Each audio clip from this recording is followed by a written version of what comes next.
আজকের দিন যেমন বিজয়ের দিন, আজকের দিন যেমন অভ্যুত্থানের দিন, তেমনি ফ্যাসিবাদের সামনে শেখ হাসিনা সহ তার গোষ্ঠী সরকার চালানোর দিন। ইতিহাসে মন্ত্রী, এমপি, দলীয় নেতা কর্মী, ইভেন মসজিদের ইমাম পর্যন্ত চালিয়ে যায় প্রতিবাদে। সেই নদীর বীর কর্মকাণ্ডের জন্ম দিচ্ছেন পবিত্র হয়ে গেল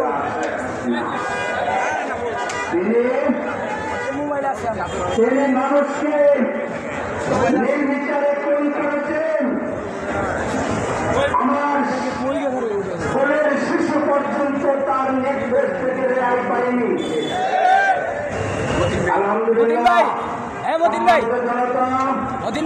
আমাদের মাঝে আজকের অনুষ্ঠানের সমাবেশের মিছিলের প্রধান অতিথি বাংলাদেশ জামাত ইসলামের সংগ্রামের অন্যতম নায়েবে আমির, বাংলাদেশ ইসলামী ছাত্র শিবিরের সাবেক বিপ্লবী কেন্দ্রীয় সভাপতি, বাংলাদেশের এই পরিবর্তনের অন্যতম নায়ক জননেতা ডাক্তার সৈয়দ আব্দুল্লাহ মোহাম্মদ তাহের উপস্থিত হয়েছে।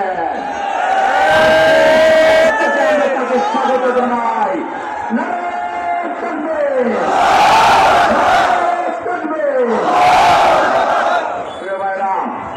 আমরা বলছিলাম সেদিন শিশুদের বুকে গুলি চালানো হয়েছে। রক্তাক্ত শিশু মাকে সামনে দেখে মা মা বলে ডাকছিল, মা আমাকে পানি দাও।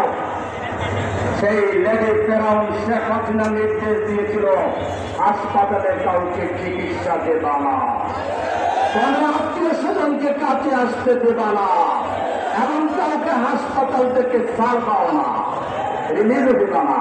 পৃথিবীর ইতিহাসে এত নিকৃষ্ট হৃদয়হীন মানুষ আর আছে কিনা? ফেরাউনও তার কাছে হার মেনেছে, সীমারও তার কাছে হার মেনেছে।